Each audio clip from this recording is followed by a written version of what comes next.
अस्सलाम वालेकुम। ले जी काको बालो बिटियो पारो पापड़ा वाला है, फिर से आ गई हूँ जी एक्सेप्शंस के साथ। आयनाइजेशन एनर्जी की एक्सेप्शंस बड़े इंपॉर्टेंट हैं।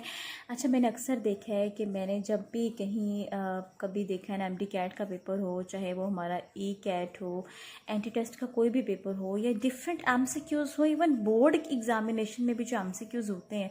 मैं किसकी बात कर रही हूँ? मैं क्लास 11 केमिस्ट्री की बात कर रही हूँ, क्लास 12 की बात कर रही हूँ। तो मतलब मैंने देखा है कि ये एक्सेप्शंस में से ना बड़े ही सवाल आ जाते हैं, एमसीक्यूज़ बड़े बनते हैं कि क्या तकलीफ है कि हमने एक बार डिसाइड कर ली है कि भी left to right ionization energy जो है वो अब बढ़ रही है। ठीक है, अब अगर आपने ये टॉपिक नहीं लिया तो आपको सीरीज़ आई थिंक 2 में मैंने ये पीरियोडिक टेबल सीरीज़ 2 में मैंने ये लेक्चर आपको डिटेल में पढ़ाया है। वहाँ जाकर पहले आप वो लेक्चर लो। अब हम यहाँ पर दोबारा बात नहीं करेंगे क्योंकि इतना वैसे ही बड़ा टफ टॉपिक है ये वाला।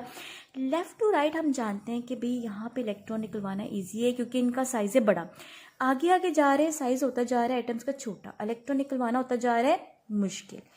ठीक है, ये बात मैंने यहाँ लिख दी है। Left to right electron lose करने की पावर कम हो रही है। इसका मतलब है कि ऐसे लोगों को इलेक्ट्रॉन निकलवाने के लिए ज़्यादा एनर्जी रिक्वायर्ड है, इसलिए इनकी आयनाइजेशन एनर्जी क्या होती है? ज़्यादा। So means more and more energy of ionization is required moving from left to right. ये बात तय होगी ना।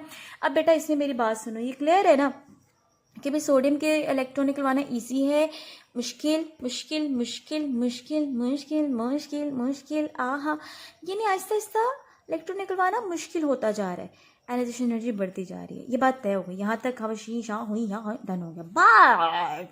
बट इसमें तो डजन बनता है ना, डजन जी। Ionization energy of group 3rd A is lesser than group 2nd A. अब ये वो क्या कह रहे हैं, ये क्या बदतमीजी है, मतलब कि है ना बच्चों। अब पता वो क्या कह रहे हैं, यहाँ पे कह रहे हैं सेकंड ए वालों की आयनाइजेशन एनर्जी ज़्यादा है और थर्ड ए वालों की आयनाइजेशन एनर्जी जो है वो कम है ना। अभी अभी तो हम लोगों ने डिसाइड किया कि भाई आहिस्ता आहिस्ता आयनाइजेशन एनर्जी बढ़ रही है, तो फिर ऐसा कैसे हो गया कि भाई इनकी आयनाइजेशन एनर्जी कम है और इसकी ज़्यादा है ना।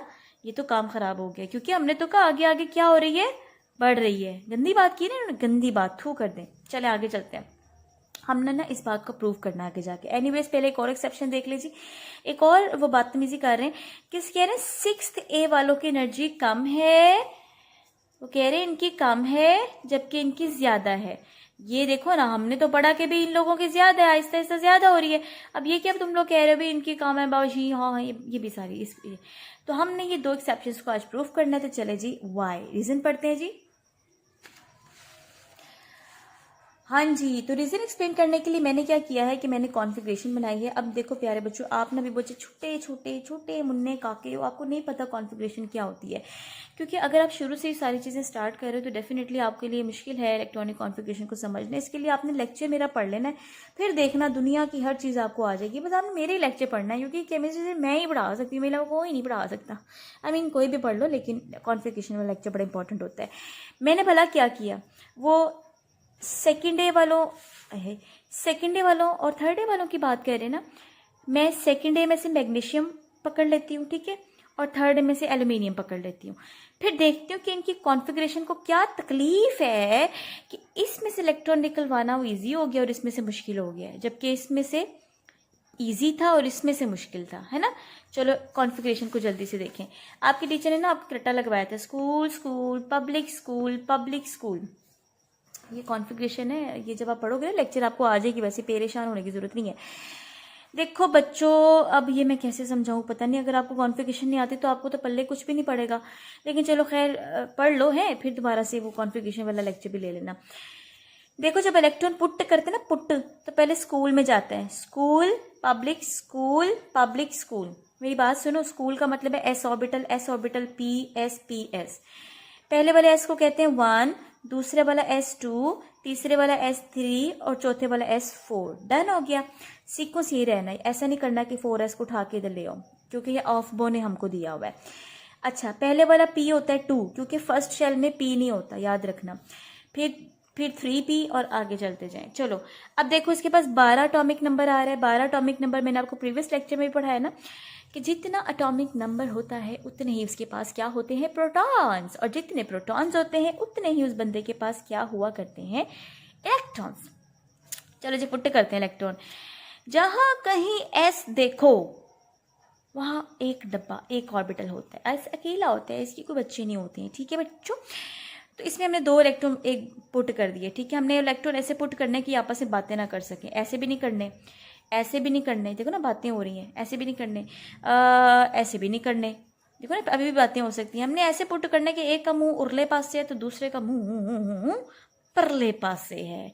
इनको स्पिन्स बोलते हैं, वैसे मजाक कर रही हूँ, इसको पढ़ना है हमने आगे क्वांटम नंबर्स में। खैर 2 इलेक्ट्रॉन इधर आ गए 4, अब ये पी में आ गए जी 5 6 7 8 9 10 11 12। अब आप देख रहे हो कि मैग्नीशियम के 12 इलेक्ट्रॉन 3s में जाके ख़त्म हो गए हैं। और आप एक बात और ऑब्जर्व करना कि इलेक्ट्रॉन क्या हो गए हैं, पेयर्ड। आगे चलते हैं। हाँ जी, तो अब आगे बात करते हैं एल्यूमिनियम की। अब हमने इलेक्ट्रॉनिक कॉन्फ़िगरेशन बनाई है जी 3rd A की ना, क्योंकि हमने एल्यूमिनियम को भी टच करना है। एल्यूमिनियम किस ग्रुप में है, 3rd A में है ना, वहाँ पर हमने 2nd A की बनाई। चलो एल्यूमिनियम के पास बेटा 13 है, 1 2 3 4 5 आह 6 आह 7 आह 8 9 10 11 12। अब इसके 12 पूरे हो गए, 13वां वाला किधर जाना है, 3P में जाना है। ले जी यहाँ पर आ गया था। ओए ओए ओए ओए ओए ओए ओए ओए, आपने देखा बच्चों, आपने देखा इसका जो एक इलेक्ट्रॉन है वो क्या हो गया है, अनपेयर्ड पड़ा हुआ है। चलो खैर अभी देखते हैं आगे मसला क्या आ रहा है। क्या वजह है, उन्होंने जो हमसे बात की है यहाँ पर कि 2nd A वालों की एनर्जी ज़्यादा होती है और 3rd A वालों को इलेक्ट्रॉन निकलवाने के लिए कम एनर्जी चाहिए होती है। पहले तो हम देखते हैं 3rd A वालों की कम क्यों है, 2nd A वालों की ज़्यादा क्यों है। 2nd A में अगर मैं बात करूँ तो मैंने मिसाल पढ़ी मैग्नीशियम, आपने देखा कि इसके इलेक्ट्रॉन है पेयर्ड, है ना, पेयर्ड इलेक्ट्रॉन हो ना चंदा, तो पेयर्ड इलेक्ट्रॉन की जो स्पिन होती है ना उनको स्टेबलाइज कर देते हैं वो। पेयर्ड इलेक्ट्रॉन ना मतलब एक क्लॉकवाइज मूव कर रहा है, दूसरा एंटी क्लॉकवाइज, तो उससे क्या हो रहा है, उससे पीछे वाले साइड ब्लर हो रही है। हाँ क्या खूबसूरत चीज़ है, मतलब हाथ आ रहे हैं तो पीछे ब्लर हो रहा है, वेरी गुड। अच्छा, तो जब स्पिन ऑपोजिट हो जाती है ना, 2 इलेक्ट्रॉन पेयर्ड हो जाते हैं तो प्यारे बच्चों वो हो जाते हैं स्टेबल, न्यूक्लियस के करीब हो जाते हैं। जब कोई इलेक्ट्रॉन स्टेबल हो जाते हैं वो न्यूक्लियस के क्या हो जाते हैं, करीब। न्यूक्लियस कहते हैं मैंने इलेक्ट्रॉन नहीं देना, मैंने नहीं देना, तो वो इलेक्ट्रॉन इजीली लूज नहीं करते। लेकिन अब अगर हम बात करें हमारे 3rd A वाले एलिमेंट्स की, लाइक एल्यूमिनियम, सबकी बात हो रही है, याद रखना जो पहला एलिमेंट होता है ना वही नीचे वाले एलिमेंट्स हैं ना, उनकी भी हरकतें यही होती हैं। अब इसमें ना 1 इलेक्ट्रॉन हो गया अनपेयर्ड, अब इसने 3 लूज करने हैं, तो इसकी अनपेयर्ड होने की वजह से ना ये इलेक्ट्रॉन जो है ना थोड़े से क्या हो गए, अनस्टेबल हो गए, तो न्यूक्लियस से क्या हो गए, दूर, जिनको निकलवाना क्या हो गया, इजी, इसलिए इनकी आयोनाइजेशन एनर्जी क्या हो गई है, कम। I hope you got the point. So there are unpaired electrons in 3rd A group elements, but the electrons in 2nd A group elements are paired in s orbital. So paired electrons are difficult to remove, they are stable, hence more ionization energy is required. अच्छा जी, ये तो होगी हमारी एक तकलीफ का मसले का हल। आई नो, ये वाला ये हमने हल कर लिया। अब हम आगे देखते हैं 6th A वाले और 5th A वाले, इनको क्या तकलीफ है। 6th में से हम एग्जाम्पल एक सेकेंड में आपको पहले पीरियोडिक टेबल दिखा दी है ना, मैं कितनी शौकी में हर लेक्चर में दिखाती हूँ। अच्छा जी, जल्दी मुझे बस ये मिला। 6th A में ना हमारे पास ऑक्सीजन, सल्फर, सिलिकॉन वगैरह पड़े हुए, तो मैं ऑक्सीजन पकड़ लेती हूँ। और 5th A में मेरे पास कौन पड़ा हुआ, नाइट्रोजन, फास्फोरस, आर्सेनिक, तो मैं इसमें से जो है ना वो नाइट्रोजन पकड़ लेती हूँ। ठीक है, इन दोनों को कंपेयर करके देखते हैं कि भाई क्या तकलीफ है कि ऑक्सीजन की इलेक्ट्रॉन निकलवाना मुश्किल होना चाहिए था और नाइट्रोजन की आयोनाइजेशन एनर्जी कम होनी चाहिए थी। क्या तकलीफ हुई है कि इसकी आयोनाइजेशन एनर्जी ज़्यादा हो गई है और इसकी क्या हो गई है, कम। तो इस तकलीफ को चेक करने के लिए मेरे साथ चलें आगे। जी बच्चों, तो इस एक्सेप्शन को सॉल्व करने के लिए ना मैंने ग्रुप 6 में से ऑक्सीजन को पकड़ा था, मैंने वही कॉन्फ़िगरेशन बना ली। पहला इलेक्ट्रॉन किस में जाना है, 1s में, 2s में, और बाकी किस में जाने, 2p में। 1 2 3 4 5 6 7 और 8, ये 8 इलेक्ट्रॉन्स मैंने ऑक्सीजन के डाल दिए। ठीक है, अच्छा आगे चलो। 5th A में मैंने नाइट्रोजन 7 को पकड़ा। ठीक है, 1s में कितने आ गए, 2, 2s में कितने आ गए, 4 हो गए, 5 6 7, पी के आगे 3 किड्स होते हैं, वो पहले खाना डिवाइड करती है तीनों में, मतलब। तो जो अब यहाँ पे देखो मसला क्या आ रहा है, 5th A वालों में आप देख रहे हो कि पी में 3 अनपेड इलेक्ट्रॉन पड़े। जो अनपेड इलेक्ट्रॉन्स है ना, अब एक बार याद रखना बेटा, पी ऑर्बिटल अगर तो पार्शली फिल्ड है, आई मीन पार्शली मत बोलो, इसको हाफ बोलो, हाफ फिल्ड, यानी टाई टाई और घाई, तो वो स्टेबल है, न्यूक्लियस के करीब है, इलेक्ट्रॉन निकलवाना मुश्किल है, आयनाइजेशन एनर्जी ज़्यादा है। डन, ये बात ना आप याद रखना, ये एमसीक्यू में भी पूछी जाती है। डन हो गया। अगर मैं यहाँ पर बात करूँ तो यहाँ पर पी जो है वो स्टेबल नहीं है, लेस स्टेबल है। रीज़न, यहाँ पे स्टेबल क्यों हुआ, एक्स्ट्रा स्टेबल क्यों हुआ, क्योंकि मैंने बोला जब पी हाफ फिल्ड हो या कंप्लीटली फिल्ड हो, यानी इसमें पेयर्ड पड़े हो तीनों के तीनों, तो वो क्या हो जाते हैं, एक्स्ट्रा स्टेबल। यहाँ पर ऐसा नहीं है, जिसकी वजह से ना यहाँ से ना इलेक्ट्रॉन ऑक्सीजन कहेगा ले जाओ भैया ले जाओ भाड़, मैं ये कर सकती हूँ, मेरा कौन सा पी ऑर्बिटल स्टेबल है जो मैं रोकूंगी ना।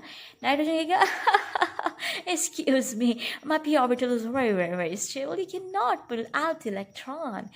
तो ये एक्स्ट्रा स्टेबिलिटी की वजह से ये दो बातें आपने याद रखनी है, इलेक्ट्रॉन इजीली लूज नहीं करता, जिस वजह से इसमें थोड़ी सी एक्सेप्शन आ जाती है। एक्सेप्शंस आप लोगों की हो गई हैं सॉल्व, यहाँ तक आपका मसला हो गया सॉल्व। अब हमारा आयनाइजेशन की एनर्जी का आखिरी जो एक पॉइंट रह गया वो ये कि क्या मेटालिक कैरेक्टर का पता चलता है आयनाइजेशन से। हाँ जी, हाँ जी, जो लोग कम आयनाइजेशन एनर्जी रखते हैं यानी इलेक्ट्रॉन इजीली लूज करते हैं उनको कहते हैं मेटल्स।